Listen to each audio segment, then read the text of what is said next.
effort with career ladders, making them electronic. Um, we'd actually wanted to start this back with the whole ladder license leave, and so it took a little different effort, everything we've done on the safety side, but we got back into this late fall. We worked with a team, and now we're real excited. We're doing some testing and getting ready to start to implement that. So I just appreciate Ashley joins for a second. Let her kind of speak to again what we're trying to do, and then I'll come back and show you a few more details. Thank you, Ashley. Yeah, good morning, everybody. It's great to see so many faces on the screen here today, so thank you. But as Mike has mentioned, yeah, the team has been working diligently over the last, I don't know, 4 or 5 months to move forward with this next phase within the MMS system, to bring the career ladder piece to you guys. And so you'll have that at your fingertips. And it's really just an automation of the process, right? It's the same old career ladder for the most part. And they're starting with the maintenance, bridge maintenance, and the signal and lighting job. So those intermediate to senior level career ladders for those 3 different job titles. So you'll see that coming. I know in some of our conversations we've talked about they're going to start doing some training and testing of the new system with our district HR team, starting probably either next week or the week after that. I think Mike was going to kick out some training opportunities for them. And then once that gets completed and we feel confident in the system and it's built to our needs and our specs, probably looking at the middle of April, that April 12th timeframe, assuming all the testing, everything looks good, to make that effective. So keep in mind, career ladders are not new. We're all very familiar with career ladders, but it's just the automation of that piece. And you guys will be able to go in there and click the buttons, make sure that they've completed all the required training. They possess all the different skill sets they need to make the jump to the next level there. So we're pretty excited about this. It should be a much more user friendly and a little bit more automated process for you guys that are out there in the field. So yeah, thank you for the team that's been working on that. I know we've got folks from around the districts, and actually I don't know that we had anyone at central office HR work on it. So kudos to getting that district representation on this piece of the project. And they're the ones that really work firsthand with you guys in the field. So we're excited about that piece. I guess with that, we can open up to any questions or comments or concerns, or if it's really just kind of giving you the carrot out there to kind of dangle and get excited about it. And probably another 6 weeks or so, hopefully we can go live with it. All right. Any questions there? Thoughts? Okay. Hey, Ashley, thank you so much. We appreciate it. I had a chance just last week or so to meet with Central Office HR, and again, just appreciate all the support. And they're asking some good questions. We want to make sure we're doing the right thing. So I'm going to share my screen and kind of show a few things here. I'm going to go ahead and turn my camera off just so connectivity works a little better here, and kind of step through kind of an example a little bit. So before I go here, though, Tommy and Randall, I kind of challenged them last week about a new feature within Teams, and it's taking a poll. So let me see if I can actually share my screen first with that. I'm not sure. I don't know. I guess what we're going to try, we might try in the course of this demonstration today, throughout it this morning, we might do some things where you can actually come and answer some questions if you're at the computer there, and it actually kind of takes a poll. So we might try some of that. Tommy and Randall, we did a couple yesterday, but we just felt like we're looking at other ways to kind of interact with everyone. So we'll go along. They might post a few of those things as we go and just get some questions. But right now, if I share my screen with you all there, you'll see there's right there in my Teams. See how there's a deal called polls right there? And so I think when you open that up, if Tommy and Randall load a question, it'll actually show over here. So we might find that could be some beneficial things as we're trying to get, how often have you guys, or have you used the leave request at all? Some things like that. So there you go. Are you comfortable using the chat box to communicate? And you guys can answer that yes or no, and then hit submit. And so I'll hit yes, hit submit. And this can kind of start doing some things in the background a little bit. But anyway, we thought we'd try that. We might see if that's kind of a new feature for us a little bit as we are demonstrating some items from MMS. So what I've done is I've come in here as an employee, the intermediate maintenance worker. Career ladders, again, the process is still what we've been doing, right? We're focusing, as Ashley said, on the intermediate maintenance worker, senior maintenance worker job title, intermediate bridge maintenance worker, senior bridge maintenance worker, and then the intermediate signal and lighting technician position. So those 6. So I'm gonna come in as an employee. Again, the career ladder button is already out in MMS. When we make this active, there's going to be a new button here for career ladder. Likely this is going to be mid-April. We want to spend all of March in kind of getting familiar. Each one of the districts has submitted us a list of supervisors already. So we're going to do kind of that train the trainer, one supervisor per superintendent area. We'll be making videos. We'll have some classes out here in the next couple of weeks, but it is pretty straightforward how the process works. So if John came in here and he clicks on his career ladder, initially, and I'd been in here already, so it looks slightly different, but initially there wasn't anything in here. John's been in this position as an intermediate for about a year and 2-3 months. That's that year in that position. But once an employee gets within 2 months of their eligible promotion date, right? There's a lot of things go into that. Could look at discipline, could look at other things. But once they get within 2 months, this will actually display here. But as soon as you are hired at MoDOT, you're going to have the ability to come in here. You can check this and you can actually hit view and you can see what are the requirements for that next position. So here at the very top, here's job title minimum requirements. Again, we're doing 6 different job titles. These are the same exact things. If you go out to HR and you download those career ladders, the same things you'll see here. An employee cannot check anything, the supervisor. So supervisors will be checking these off. There are a couple automatic, like Ashley said. We're looking at real-time Department of Revenue on CDL license information, so we know that about John. Supervisors can add more requirements for each section, just like they do today. And then underneath job title knowledge, we've got these several items. Again, employee can see those. They know straight up this is exactly what's expected. The supervisors who will end up checking those off. Then we also read out of our database disciplinary action. If there has been some disciplinary action, written warning or hires, as it explains, that potential eligibility date will be pushed out, right? Within, 12 months that you're eligible there. So when it comes to this big list here, this is actually everything that is required under your job title.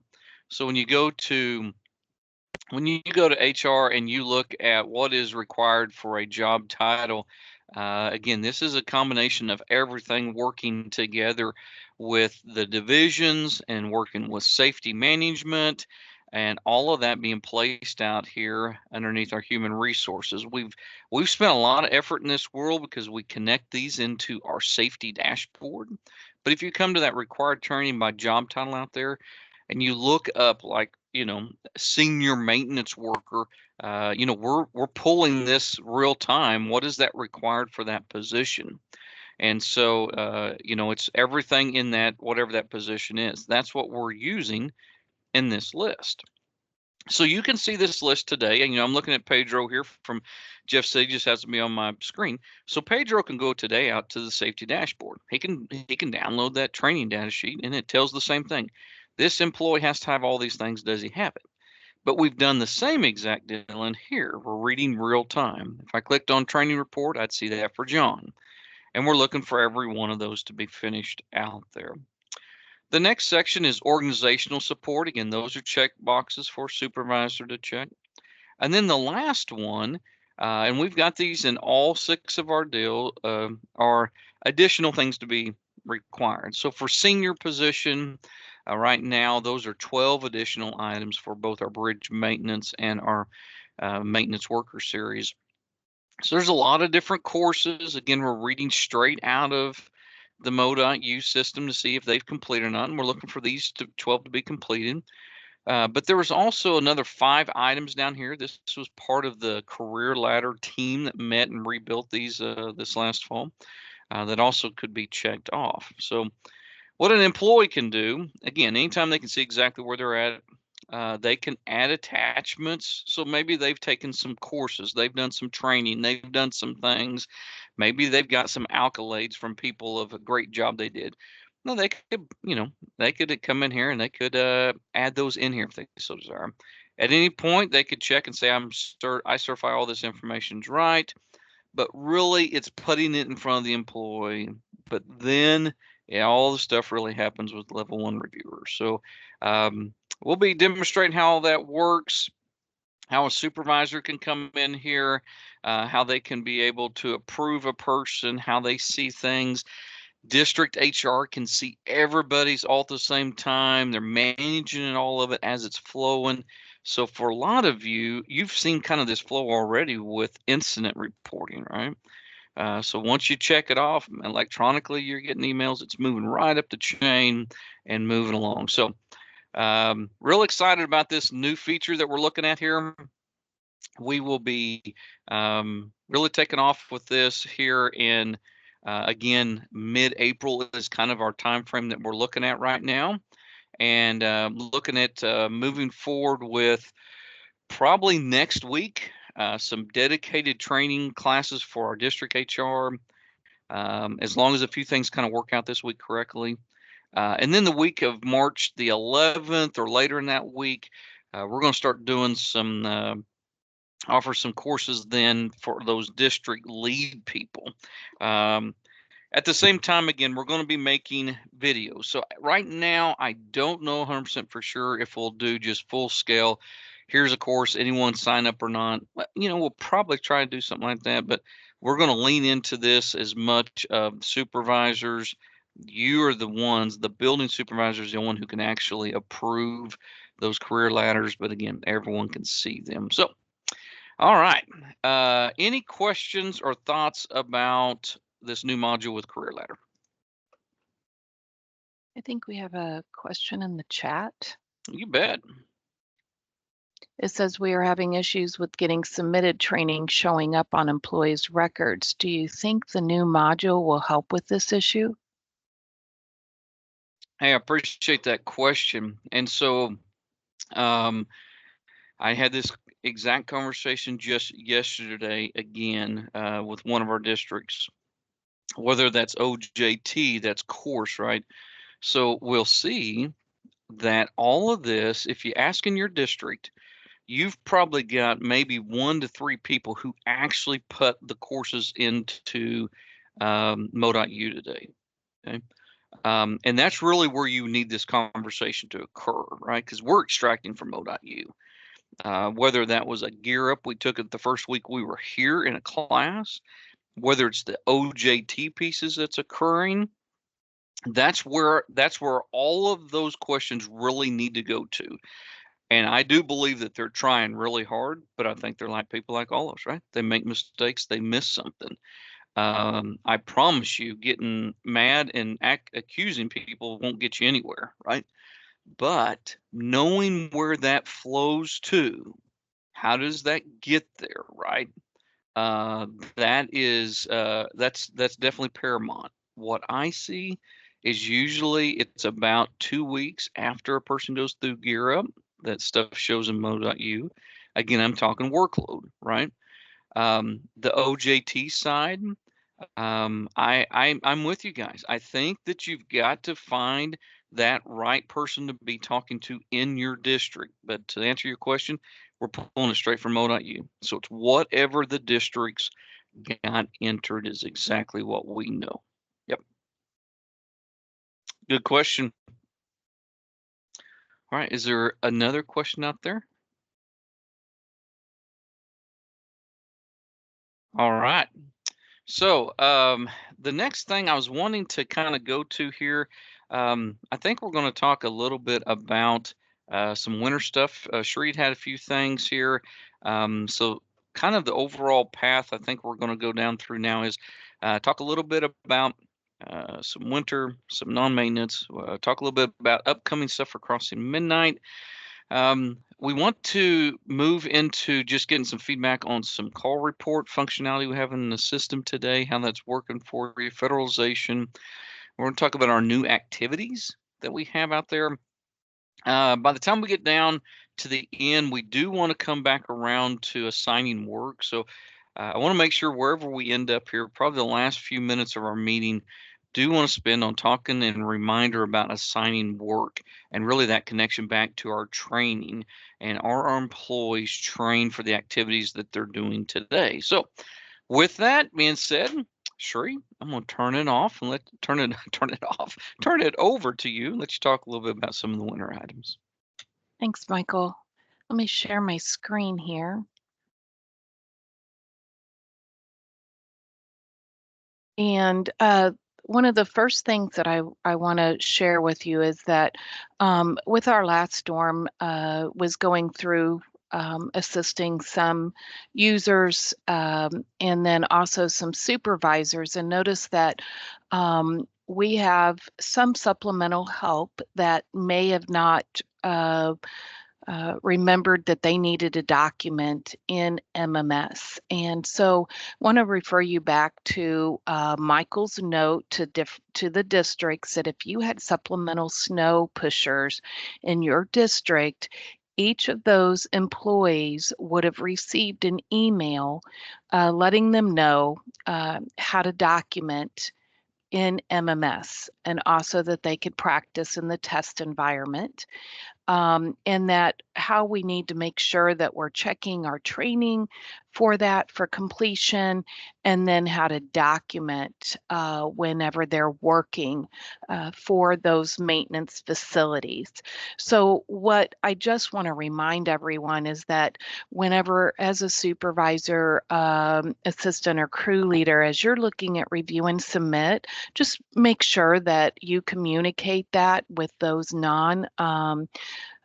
maintenance employees, those supplemental help, that they do need to document in MMS. And the reason for that is that whenever we get questions from the director, from upper management, from news people, all of that, we're able to provide firsthand of what we've spent on 913, 914, just with some clicks of a button in MMS. And so as we're all documenting, then we're able to provide what equipment. So they're always asking, how many miles did we end up plowing? How much material? Material is huge. How much material did we use?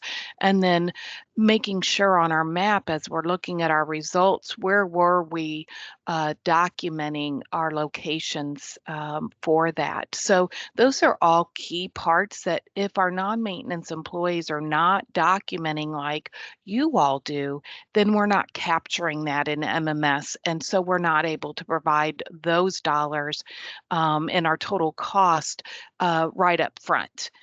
We do get it later, but it's always a couple of weeks later. And so that is the key of the reason why we ask that non-maintenance employees document in MMS, is so then we have that data stored in MMS of what we have done for 913 and 14. Now, keep in mind, they still need to be recording their time with a location and their labor hours in TRS, but their fleet, their materials, all of those things go to SAM2 directly. They go to Faster directly. And so we're capturing that. If they're not documenting that information, we're not capturing that data. So any questions about that and that communication that was sent out back in October regarding our non-maintenance employees? Michael, did you have anything you wanted to add? No, I really appreciate just it's that reminder, and I think again in those examples where we have a supervisor who says, "Hey, I think it'd just be better. We just take care of it for you." Again, I encourage you all. We've got to always think about the fact that you're not going to be there, someone else is not there.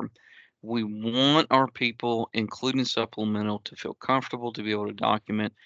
We're always going to support what you guys decide. Right? That's your spot. You might say, "Hey, for this storm, something," but we just feel like the value of getting that is there. So thank you, Sheree. Appreciate you highlighting Mhm. that. Okay, so the next thing that I wanted to touch base with you all on is crossing midnight. In addition to seeing some things about our non-maintenance employees, I also noticed that we have a variety of users that use crossing midnight, which is awesome because when you use crossing midnight versus not using crossing midnight, it adds some challenges. So when we cross midnight, those users then click that box on the labor page. And then by clicking that box, you're only documenting everything one time. You're documenting your fleet, your materials, your locations one time and one time only when you click that crossing midnight box. Um, and then the following morning, then all you're doing is confirming that what I did when I documented the night before, it continues on for the next morning, and I'm just clicking next all the way through those pages. When you do not click that crossing midnight box, it requires you to split all of that information. So you're going to be splitting your fleet, you're going to be splitting your materials for the locations that you plowed, and then you're going to have to document each time the location. So that adds some additional work. For some, it works out fine. For others, we're documenting and duplicating additional information. So what we're seeing is in our fleet that we're having some problems with our fleet usage, that we're adding too much fleet because we're putting in, instead of documenting up to midnight from 6:30 to midnight, we're putting in the fleet the whole entire shift. And so that does cause some problems when we're looking at our fleet. So if you are doing the splitting of your shift, then make sure that you're splitting all of that information when it comes to your fleet and miles and hours, along with your material usage, that you're splitting that out. Where with crossing midnight, you're going to be able to just do it one time documenting and then just confirming on the next day. Any questions about that crossing midnight and how we handle that? Okay.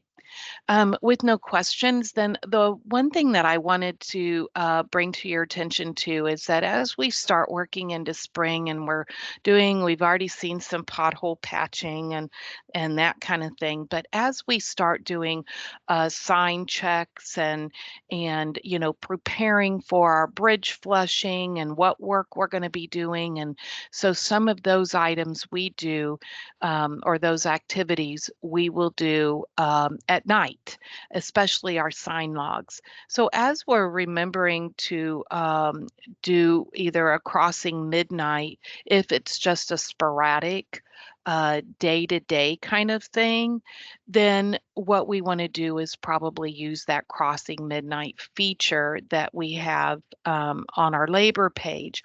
But if you know that you're going to be assigning to your employees, or you're going to be setting up a crew where they're going to be working nights for, say, the next week or the next 2 weeks, what I encourage you to do is work with your payroll staff and let them know that, hey, I have this crew, these employees that will be working midnights or the overnights for the next 2 weeks. What they will do is they will go in TRS and they will assign them the night shift. And how you'll be able to tell that that night shift is applying to these employees is click on your employee, or the employee can even check this. They can click that view employee attributes. And then on here, they can see that this TRS night shift, it says no for this employee, but if payroll has assigned them in TRS to work night shift, this would then say yes. And then what they would be able to do is just document like they normally would, working a regular daytime shift. There is no crossing midnight or anything like that that they have to do. They would then be able to document just as if they were working a day shift. And it makes it so much easier. When you get done closer to the end of that week, then let your payroll staff know, hey, just wanted to send a reminder that they will be going back to day shift next week, and then they will change that in TRS. So then employees will be able to document again, just like they would, and that no would apply right here to this TRS night shift. The other thing that as we're dealing with our shift schedules and getting ready to make our changes from 5/8s to 4/10s when the time changes or that your district decides to make that time change, the other thing that we want to do is look at that and that view employee attributes. And this again is where you're going to be able to see that MMS shift needs to match the TRS shift. Remember that always occurs on a Sunday, and that we want to just pay attention to that. If payroll staff knows well in advance, and they can make those requests and get that all set up for those time changes. This isn't anything new. This is what we do twice a year in most cases. And so we know that sometimes there can be that delay when that shift change does occur. So we just have to work together to make sure that we're all in sync with that.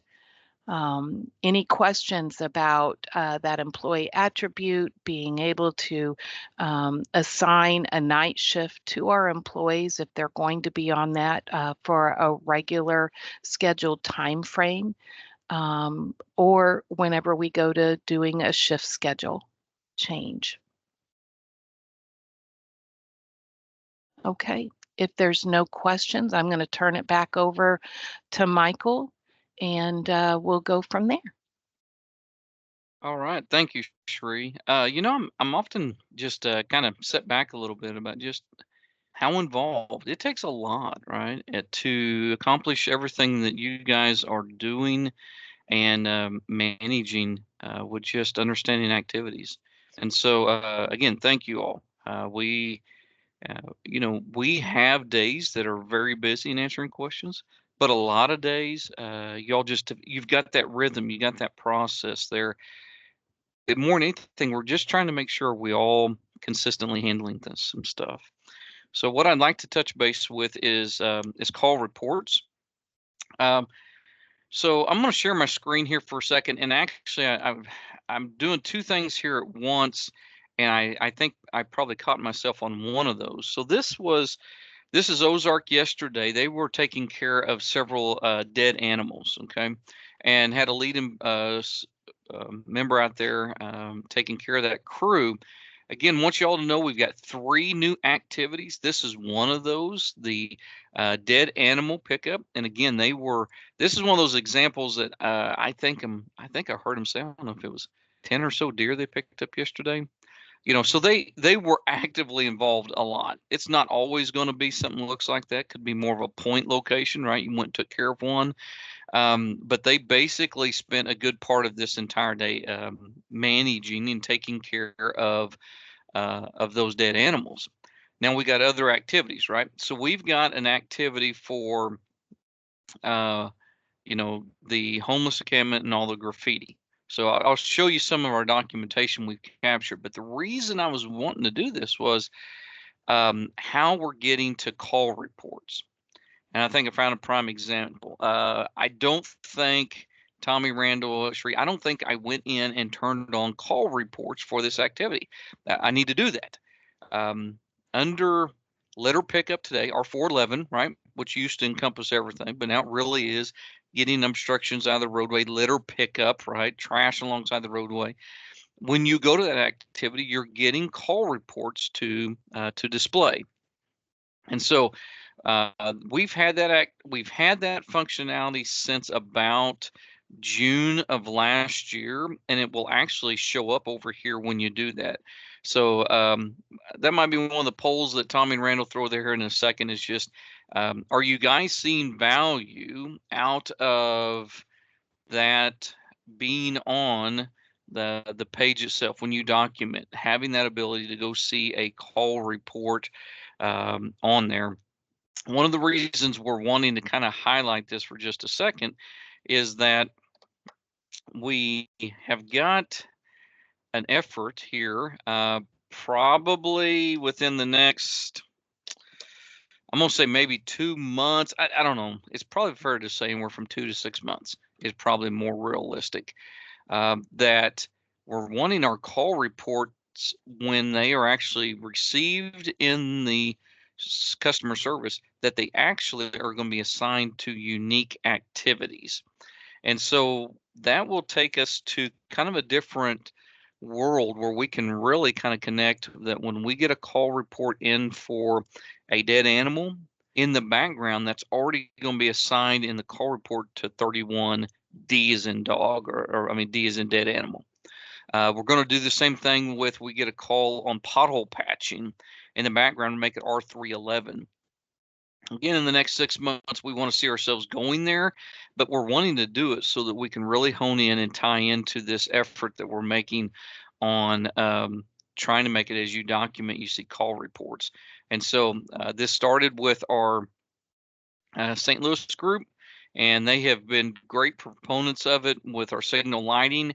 So here is an example of one of our employees in St. Louis doing some lighting work. These on their summary page, you see that showing up there with comments, but particularly had they accessed a call report, it would have showed on there which ones they did. The work they did that day did not connect to a call report. But when you look at them and you scroll in here, you'll notice that, again, we're displaying call reports in red, all those little red squares. So as you do work and your response is to a call report, you can actually access that and put your information in. So again, we want this to be valuable. We get a lot of questions about call reports. So again, if we shoot a poll out there, we might get some feedback from you all on that particular item. The next thing I'd like to touch base with is actually, I'm going to kind of change my rhythm up slightly from what I said, so the team here will kind of keep me going. I want to talk about assigning work for a second, and we have Chris Engelbrecht in the background here with us here. Really appreciate Chris taking a second to join us, and this is part of what we've been talking about with looking at our spring meetings, right? So there's a lot coming up here soon, spring meetings. Our safety officers, our district management, our DEs are very involved in, what should we remind our employees? What do we need them looking forward to? There's a lot of topics that this hits upon. And one of those in particular is making sure at the very core, are we safe in what we're doing? Right. And we've had directions for quite some time now about what is our morning, you can use the word musters, right? That morning meeting, what's that look like? Those expectations of that meeting, from doing our stretches to assigning work to engaging with each other. What does that look like? Are we here? Am I got some issues going on at home? Down to, am I trained for my work? And so what I'd like to do, I always want to take a second. I want to highlight, this is one of our crews in St. Louis, and they are setting the bar. And frankly, this is where we all need to be moving to. Okay. I want to take an example. Look at this crew right down here, intersection marking. Okay. Notice, again, we got employees and we've got the leader, right? And for those of you who build crews, you're talking about crew leaders, assistant supervisors, supervisors. We need everyone to be moving in this direction. You're going to hear more about this during the spring meetings. We want work to be thoroughly planned. We want to see equipment. Why? Because we're attaching equipment to, are you trained for that particular item, right? A backhoe, a forklift, an aerial unit, a dump truck. And then we need you to be far more intentional about what are employees doing. So you're already doing this, right? I like this example over here. We got TMA driver, we got work zone coordinator. Those are required things. We're setting up a work zone. You have a work zone coordinator.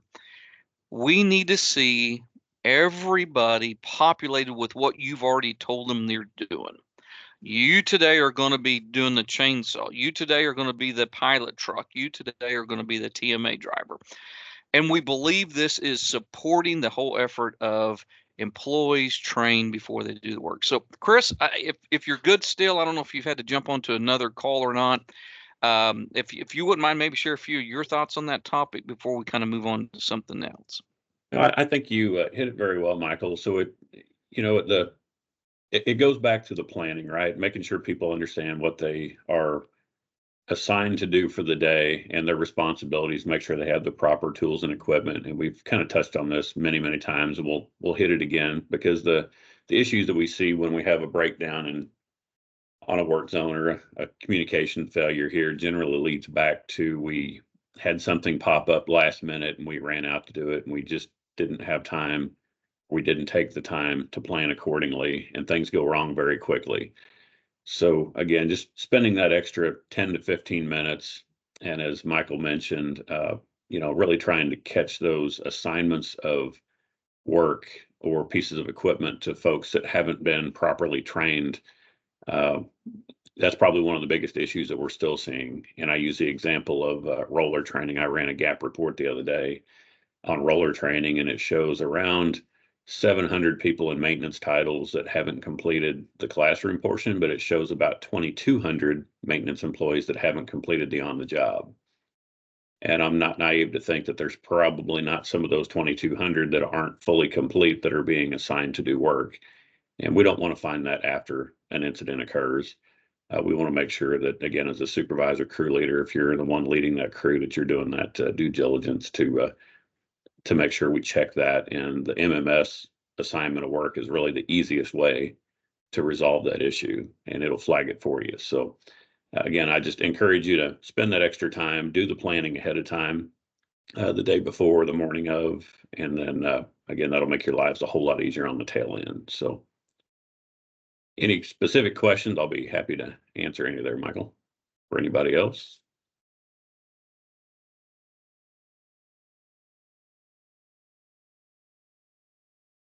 All right. Thank Thank you, y'all. Chris. Appreciate that very much. I believe what you're going to hear during our spring meetings is really trying to get some feedback of, are there things we need to help better with in the assigning that will flush those out? So again, I appreciate one of the supervisors that said, hey, MO.U isn't showing everything our employees have done. Please stay with that. Chris gave great direction. District Safety Health Manager, right? Keep that communication going there of, why isn't this in here, right? But beyond that, when you go do an activity today, I believe there's probably still things in MMS that's not really getting you to that end point of, were they trained for this? We want those suggestions sent to us. We think that there is effort that needs to be done there to make it better so that you really can have that awareness of, these people went out for whatever that was, whether that was putting in a pipe or that was striping or that was welding, right? Whatever that might be, were they trained properly? And then we have documentation of that. So we really kind of need y'all's feedback. Help us out with that one there. So what I'm going to do, I'm going to transition over to Mr. Randall, kind of give him a heads up here. I'll say his name so he'll be listening in. Randall's going to talk a little bit more about those 3 new activities. Randall, you might even dive in and show where that can be seen, maybe even on the on our Power BI. We might take a look at one of those just to see what's happened since the first of the year, but I'll let Randall highlight our new activities. All right, thank you, Michael. So I'll go through, Michael kind of alluded to it a little bit earlier about the 3 activities. So I'll go through and kind of show you where those are at. So we're going to go into assigning work. These 3 activities are graffiti cleanup, which is 32G. 31D is dead animal pickup, and 31H is homeless encampment. And looks like it's timed out on me for my assigning. So let me get back in here real quickly. Sorry about that.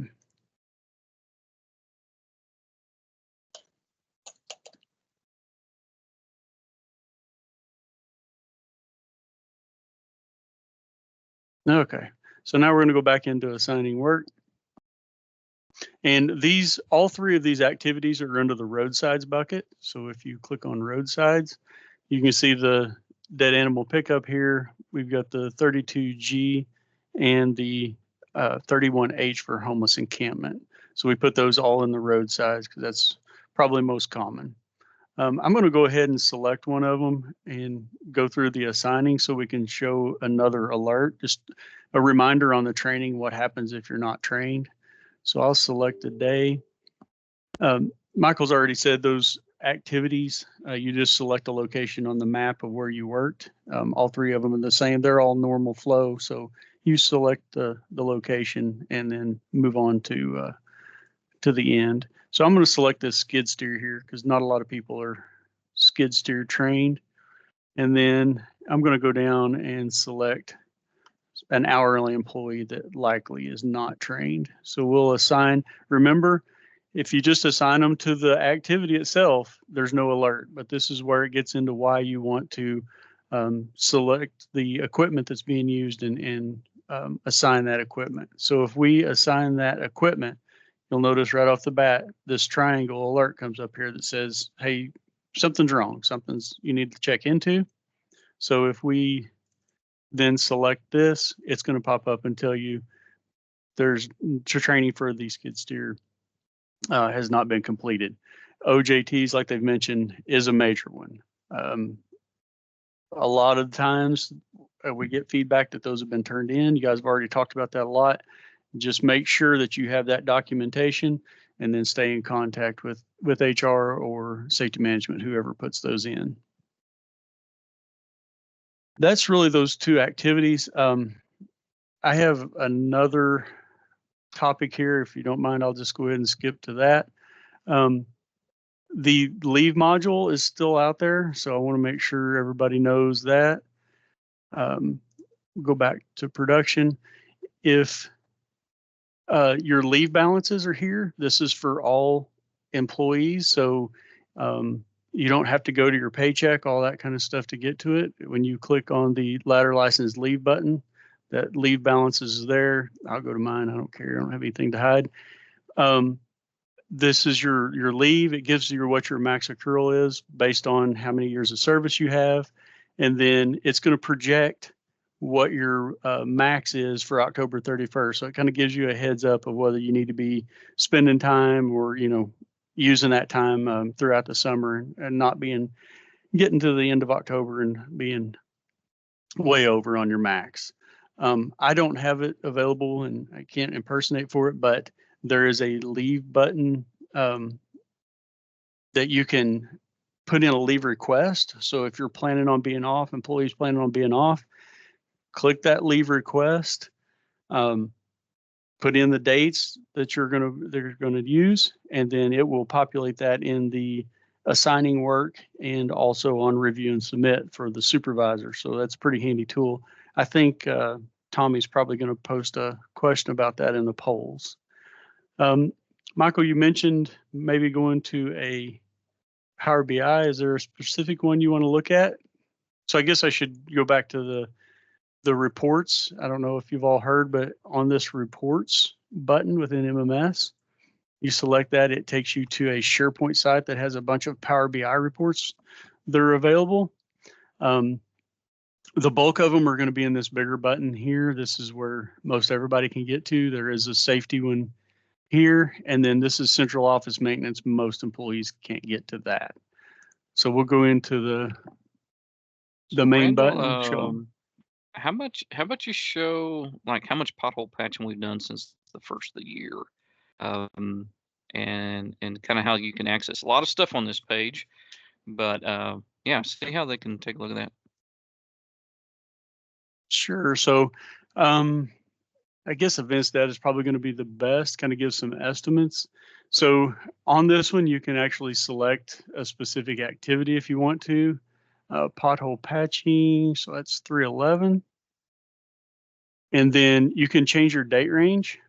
So we're looking right now from July. Let's go back and look at, he said for this year. So we'll go.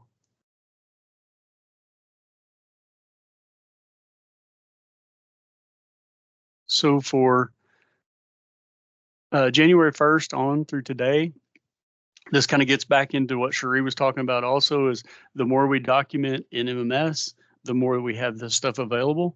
So, you know, we've documented already about 79,000 hours, which is crazy, for 311.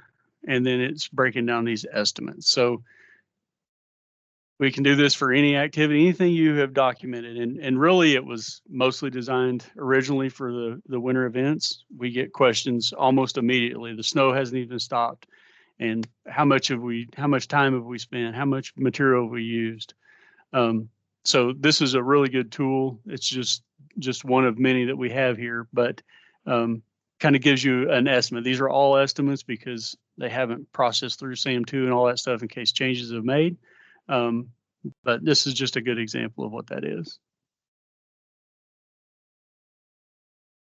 Anything else, Michael, or turn it back over to you? Why don't you go ahead and change your activity over to one of our new ones? We'll just see if we have had much activity on one of those, whether the dead animals or the homeless or campment or graffiti.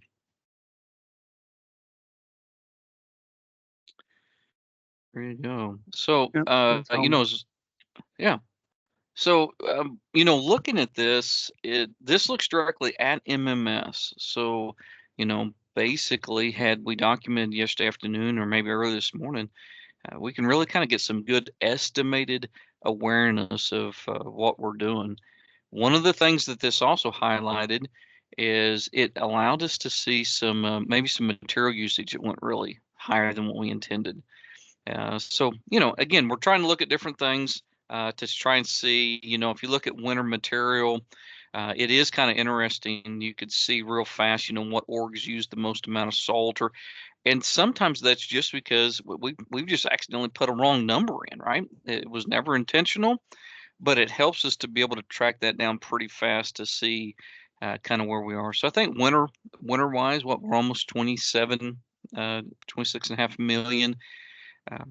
We do not know to the nearest dollar. These are estimated costs. So Randall's been kind of challenging me on that one. So we're probably going to come in here and tweak those a little bit more because we're just trying to be in the world of estimated, you know, what it really looks like there. So, okay, while we're here, I tell you what, Randall, let's stay with that view. And I want to talk about training for just a second. So I don't know that everyone on this call really has access to some of the training awareness, but I did want you to be aware that we've shared this with our district safety health managers. They're trying to, again, like Chris was talking about, running like a gap report. We're trying to make information as best as possible to know, you know, where are we? So the particular one right now Randall is highlighting is our full-time maintenance and bridge employees. That, you know, that's the lion's share of those in winter operations. And we can pick individual courses. So for instance, right now, Randall's picking up Gear Up for Front End Loader OJT.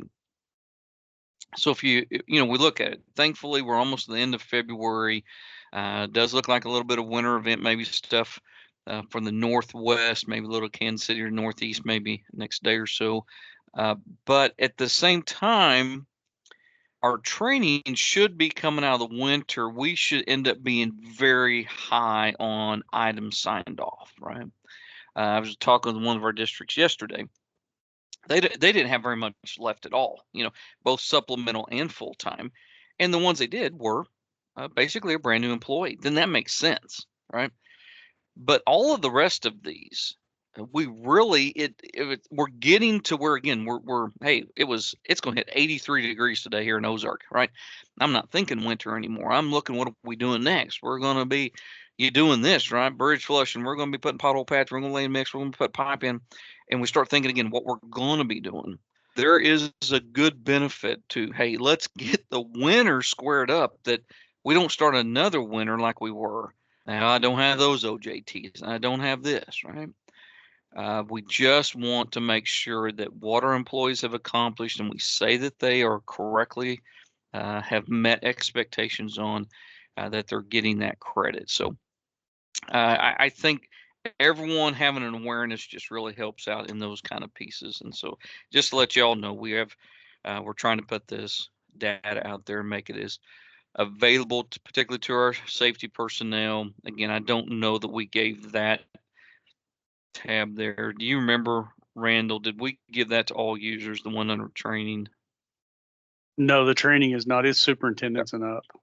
That's what I thought. Yeah. So anyways, I have just got maybe one or two more subjects, but I know we're down to our last few minutes.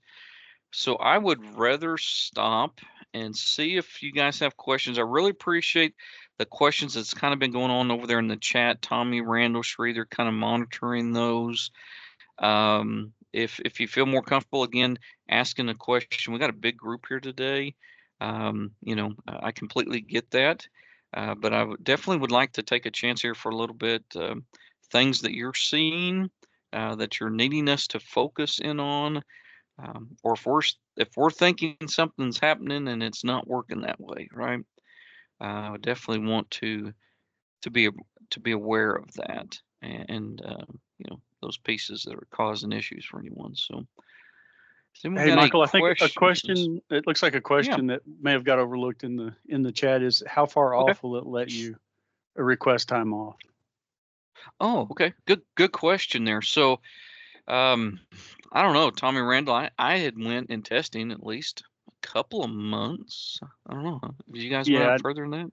I don't know that there's any limit to. I mean, I think it'd be safe to say 6, 8 months, maybe even a year. No, I don't think there's any limit to it. You can. Yeah.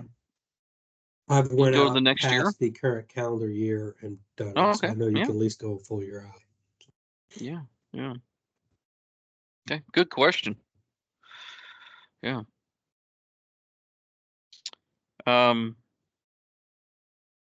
Anything else you guys are thinking about here? Documenting employee information, training.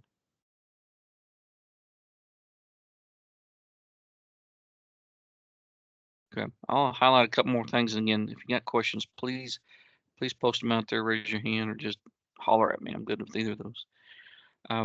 We are looking at some data over on Geotab, and this is something that right now we look at fleet units, as far as like driving behaviors. Fleet units are assigned to an org, and so we have the ability to quit looking at this dump truck's assigned to this org. We have the ability to start looking at, but Mike Middleton as an employee is assigned to an org. So more of really tied into when we give a driving score, those are by org, right? It's not the fleet assigned to the org, it's the employees and their driving behaviors assigned to that org. So we've made some good movement there. We see that that's probably in the near future. I think for the vast majority of all of you here, you're not going to see much of a difference there, with the exception some of our orgs that just had like one person in them. I think there's going to be some things there that are helpful. So anyway, future deal on that. Also, future item is the transcript world. Your own licenses and training. We've got a lot of stuff out there already, right? But I think at the part as an employee, let's say a intermediate signal electrician or a bridge maintenance worker, there's not a straightforward place yet for them just to go and say, what is my transcript? What's my training? What's my licenses? So we are going to start that effort in earnest here within the next week or so. We've actually already been speaking a lot. We've already had a few meetings with our DSHMs about this topic. And so our intention is to roll that effort out by June 15th.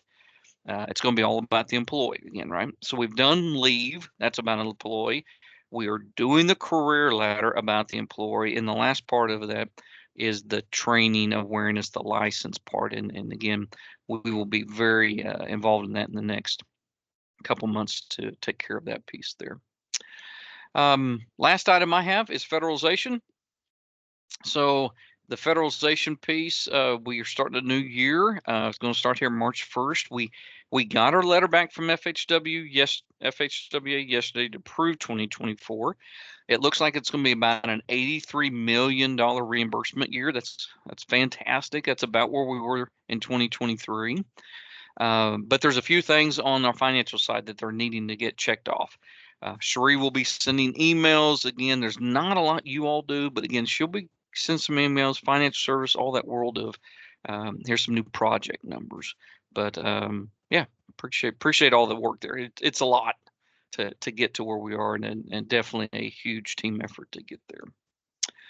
So, Michael, I may add, yeah, absolutely. that this will be going effective for March 1st. So we'll be doing everything on the back end of MMS. So when you start documenting on March 1st for those activities, it will automatically be taken care of. So there's nothing that you have to worry about on that part. But do watch for that communication just for anything, just to review with your crews about federalizing and that guidance sheet. He said Brack Speed has got a wire right on top of our pipe. Someone needs to mute, please. So, so anyway, if you do have any questions about federalizing, make sure that you reach out to the help desk or send us an email to the MMS team email group, and we'll be happy to answer those questions. You bet. Thank you, Cherie. And I think historically what we've seen the last couple of years, there will be something that's a little weird. It just seems like always happens. Please reach out to us. It's likely next Monday. At the end of the day, you go to document or hit submit, and it's something, no new activities this year, but there's always something little there. But yeah, let us know. And we couldn't be able to pull this off without Cherie. She sets up all the stuff in the background, does an amazing job with it. But yeah, let us know if you see something that just isn't quite working. So, Michael, we had a question of what it would look like on the supervisor's side for requesting time off. I'll share my screen real quickly here if you don't care. So this is the calendar that's displayed. So it was posted in the chat also that the supervisors receive an email. So that is true. They receive an email. They can click on a link in that email to approve it. They also have a message that they can click. I can't display it right now because I can't impersonate for it, but they have a message within leave, letter, license, and leave that they can select. And then it also puts it on a calendar for them. So this is just a couple. If you had multiple people, obviously there would be multiple people taken off. The other thing that it does is it puts it on assigning work as 8 hours, and it also puts it on the review and submit. So it's pretty well everywhere. It takes care of it for the supervisor. I don't know if you want to mention anything else, Michael, on that. Yeah, something I have noticed is what you'll see on your calendar are those who report to you. So that maintenance supervisor should see the summation of their building.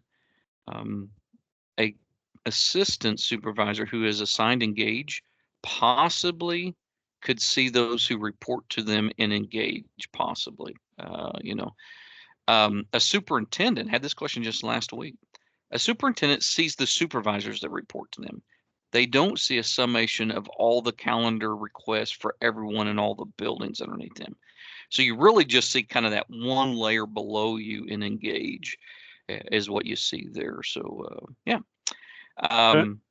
We had Yeah. one other question. Why is the training for the crew members not available to the supervisor? So I assume you're talking about the Power BI. That's a great question. And as MMS gets more involved with things like leave, things like training, all of this personal information, it's starting to get a little more complicated on who can see what. So really, it's just all about security. That training, when the page that I showed didn't have any names, but there's pages within that Power BI that has individuals' names and orgs and all that stuff. So it's just all about security, not giving people's personal information out. So that's why we have to be cautious on who can see what reports and who can see, what Power BI is. So that's where it's at. And that Power BI we highlighted, really, and the intention on that was more to step up and see it at a district level. They're looking at 400 employees all at one time. What do they or don't they have? Again, we would encourage supervisors to utilize that feature within the safety dashboard. You can go hit your training data. That's going to tell you real time what do they have or what are they missing compared to their required courses for their job title. That's really probably the best place to go see that as yourself. But a downside to this is an employee cannot see it, right? We don't have anything for the senior maintenance worker, the intermediate signal lighting technician to go see theirs directly. That's what we're trying to build here in the next few months. But that Power BI really was, even at a statewide level, how many people are missing work zone, right? That's really why that was built, is at that level there. And so, but help us, it's easy for us to think we have something out there and we've missed a spot of someone who's needing to see something. So we got two more questions, or Michael.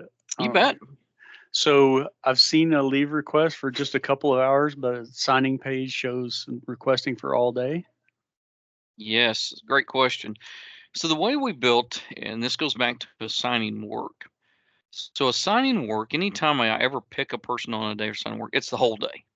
Even if they're going to be gone for a couple hours to a dentist appointment, it sets it for the whole entire day. Then when you go in, you have to modify that, right? You got to modify that to I only worked up till 2 p.m. and then the rest of the day dentist appointment. So for the most part, we've said, don't assign leave if it's just partial day because employees are going to be documenting anyways, right?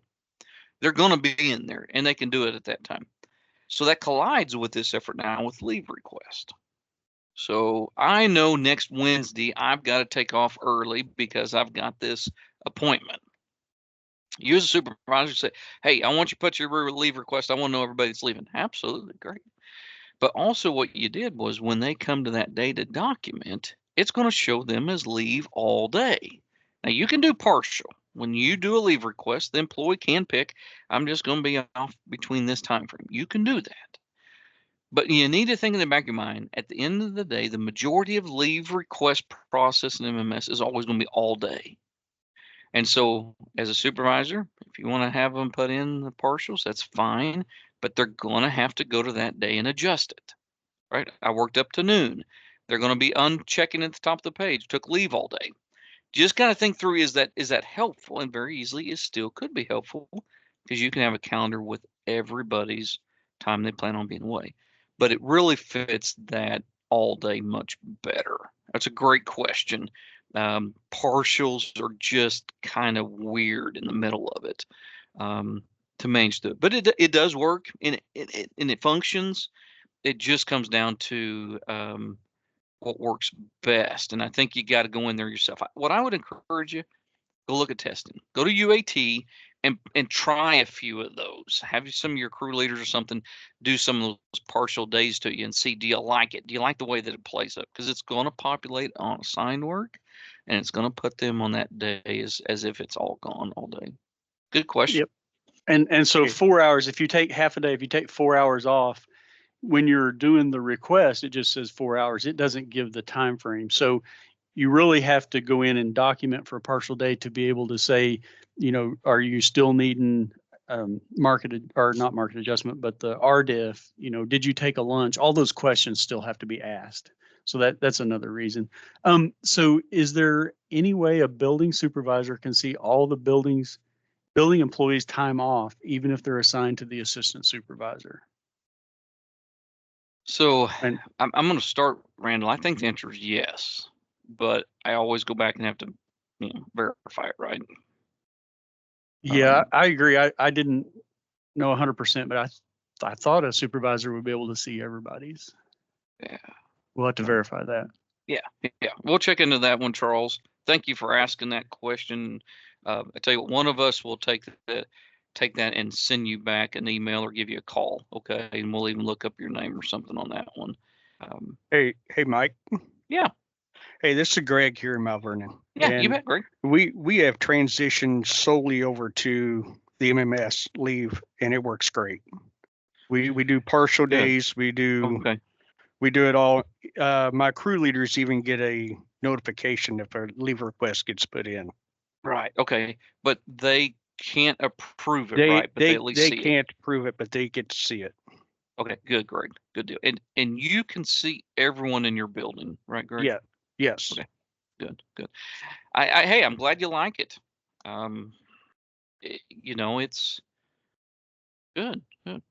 Thank you, Greg. Appreciate that. Oh, there was a question about using the labor report module.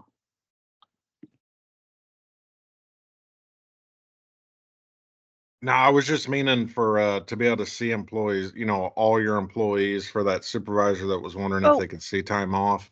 Oh, I think yeah. using that labor report module would help. Yeah. Shows you all that too. So Boy, look at you Absolutely. selling that labor report. Awesome job. you're Love it. welcome. Love I'm it. looking for my check to show up in the mail. So just whenever. And if you guys used that labor report during this last winter operations that we had with the storms day after day, remember that always helps you so much that if you look at that before you really start looking at your review and submit and making any edits or anything, by looking at that labor report, you can see how many add hours that they've worked. So then they can, by the end of the storm, they're just ready to be off. But who all wants to use flex? And so keeping in mind, and with what Nathan was saying, is that labor report has a lot of details to be able to share with you to kind of give everything as a snapshot. I like to export it to a PDF so then I can see everyone at one time, or you can look at individuals. So great selling point on the labor report.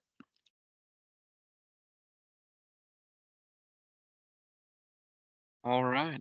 Hey, I tell you what, this has been fun. You guys have just had great questions. I kind of like that poll thing too a little bit. So I think we'll see if we can do more of that. We'll be getting all of you guys credit for the time here, so appreciate you joining us. Shoot us some questions that you have there. Let us know what we can do to help. We want some feedback on that assigning work. We think we need to be investing more into making sure that we're not missing some things for some employees, and make sure you guys also, you don't want your employees out there in a place that they're just not trained to that level on that. Hey, quick thing. Yeah. If you go to submit the holiday on the 19th and you have a new employee, make sure you send me send the MMS team an email, just letting us know, hey, it usually requires us to run an H-day batch job that we have to request. And so if you run into that, don't wait until the last day, because it does, we want to try to get all those documented ahead of time. So if you run into that, holler. Hey, take care. Let us know if we can do anything to help. See you guys.